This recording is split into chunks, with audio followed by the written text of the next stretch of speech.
നമസ്കാരം. യു.എസ് മാർക്കറ്റുകളെല്ലാം ഇന്നലെ ക്ലോസ് ചെയ്തത് പോസിറ്റീവിലാണ്. ഡൗ ജോൺസ് 1.43%, S&P 500 0.91%, നാസ്ഡാക്ക് 0.67% പോസിറ്റീവിലാണ് ക്ലോസ് ചെയ്തത്. യു.എസിൽ നിന്ന് വീണ്ടും ഒരു റേറ്റ് കട്ടിനുള്ള സാധ്യത കൂടുതൽ തെളിയുന്നതാണ് മറ്റൊരു കാരണം. ഇന്നലെ യു.എസിൽ നിന്ന് വന്ന ഡേറ്റകൾ മിക്കതും ഇന്ത്യൻ വിത്ത് എക്സ്പെക്ടേഷൻ ആണ്. കോർ റീറ്റെയിൽ സെയിൽസ് വന്നിരുന്നു, അത് 0.3% ആണ്. അതുപോലെ തന്നെ പ്രൊഡ്യൂസർ പ്രൈസ് ഇൻഡെക്സ് 0.3%, ഏകദേശം പ്രതീക്ഷ പോലുള്ള ഡേറ്റയാണ് വന്നത്. കാര്യമായ ഇടിവൊന്നും ഇതിനകത്ത് വന്നിട്ടില്ല. എന്നാൽ കൺസ്യൂമർ കോൺഫിഡൻസ് ഡേറ്റ വന്നത് മോശമാണ്. അപ്പോൾ ഇത്തരത്തിൽ യു.എസിൽ നിന്ന് വരുന്ന ഡേറ്റകൾ വളരെ നിർണായകമാണ്. കുറെ നാളുകളായിട്ട് ഡേറ്റ പബ്ലിഷ് ചെയ്യാതിരിക്കുകയായിരുന്നു. എങ്കിൽ പോലും വന്ന ഡേറ്റകൾ അത്യാവശ്യം പോസിറ്റീവാണ്. അതുകൂടാതെ തന്നെ എൻവിഡിയ ഇന്നലെ നെഗറ്റീവായിട്ടാണ് ക്ലോസ് ചെയ്തത്. ഗൂഗിളിൽ ഒരു കോമ്പറ്റീറ്റർ ആയിട്ട് വരുന്നതാണ് ഒരു പ്രധാനപ്പെട്ട കാരണമായി പറയുന്നത്.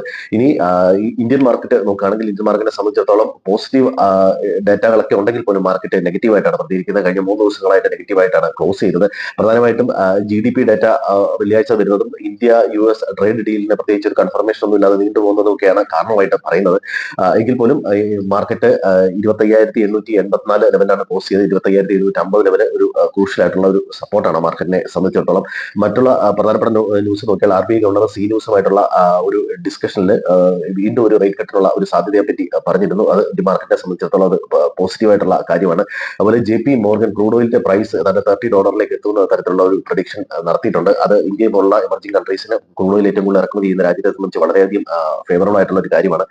മറ്റൊരു കാരണം റഷ്യ ഉക്രൈൻ യുദ്ധത്തിന് ഏകദേശം നിർത്താനുള്ള ഒരു ധാരണയായിട്ടുണ്ട് എന്ന തരത്തിലുള്ള വാർത്തകൾ വരുന്നുണ്ട്. ഇങ്ങനെ യുദ്ധം നിർത്തിയാൽ റഷ്യയുടെ മേലുള്ള ഉപരോധം കുറയുന്നതിനും കൂടുതൽ ക്രൂഡ് ഓയിൽ ഇന്റർനാഷണൽ മാർക്കറ്റിലേക്ക് വരുന്നതിനും അത് ഇടയാക്കും. അത് വീണ്ടും ക്രൂഡ് ഓയിലിന്റെ പ്രൈസ് കുറയുന്നതിന് അത് കാരണമാകും. അപ്പൊ ഇന്ത്യയെ സംബന്ധിച്ചിടത്തോളം ഇത് വളരെ പ്രയോജനം ചെയ്യുന്ന ഒരു കാര്യമാണ്. ക്രൂഡ് ഓയിലിന്റെ പ്രൈസ് കുറയുന്നത് ഇന്ത്യയുടെ കറണ്ട് അക്കൗണ്ട് ഡെഫിസിറ്റും ട്രേഡ് ഡെഫിസിറ്റും ഒക്കെ കുറയുന്നതിന് പ്രധാനപ്പെട്ട കാരണങ്ങളാവും. അപ്പോൾ ഇന്ത്യൻ മാർക്കറ്റിനെ സംബന്ധിച്ചിടത്തോളം ഇന്നലെ റോയിട്ടേഴ്സിന്റെ എക്കണോമിസ്റ്റ് വീണ്ടും 7.3 ഇന്ത്യയുടെ വളർച്ച ആയിട്ട് പറഞ്ഞിട്ടുണ്ട്. നേരത്തെ 6.5 ആയിരുന്നു. ഇത് വളരെ പോസിറ്റീവാണ്. ഇനി എയർടെലിൽ ഒരു പ്രൊമോട്ടർ ഒരു ബ്ലോക്ക് ഡീൽ സെല്ല് നടക്കാൻ സാധ്യതയുണ്ട്. അപ്പം എയർടെൽ ഇന്ന് ശ്രദ്ധിക്കുക. അതുപോലെ വിശാൽ മെഗാ മാർട്ടിലും സ്റ്റേക്ക് സെയിൽ നടക്കാൻ സാധ്യതയുണ്ട്. അപ്പോൾ ഇത് രണ്ടും ശ്രദ്ധിക്കുക. അതുപോലെ ഏഷ്യൻ ഡെവലപ്മെന്റ് ബാങ്കിന്റെ ഭാഗത്തുനിന്ന് $400 മില്യൺ ഒരു ലോൺ അപ്രൂവ് ആയിട്ടുണ്ട്. മഹാരാഷ്ട്രയിലെ റോഡ് നിർമ്മാണത്തിന് വേണ്ടിയിട്ടാണ്. ഇത് വളരെ പോസിറ്റീവായിട്ടുള്ള ഒരു ന്യൂസാണ്.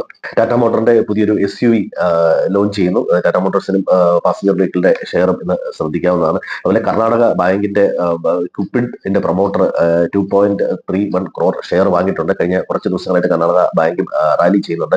ഇനി FISന്റെ പൊസിഷൻ നോക്കുകയാണെങ്കിൽ ഇപ്പോൾ 85% FIS ഷോർട്ട് പൊസിഷനാണ്. സാധാരണഗതിയിൽ FIS ഇത്രയും ഷോർട്ട് പൊസിഷനിൽ അങ്ങനെ നിലനിൽക്കാറില്ല കണ്ടിന്യൂസ് ആയിട്ട്. അപ്പോൾ അത് പ്രത്യേകം ശ്രദ്ധിക്കുക. 63% റീറ്റെയിലേഴ്സ് ലോങ് പൊസിഷനാണ് നിൽക്കുന്നത്. ഇനി വരാനിരിക്കുന്ന പ്രധാനപ്പെട്ട ഡേറ്റകൾ ജപ്പാന്റെ CPI ഡേറ്റയും US durable goods PCI inflation വളരെ ഇമ്പോർട്ടന്റ് ആയിട്ടുള്ള ഡേറ്റയാണ്.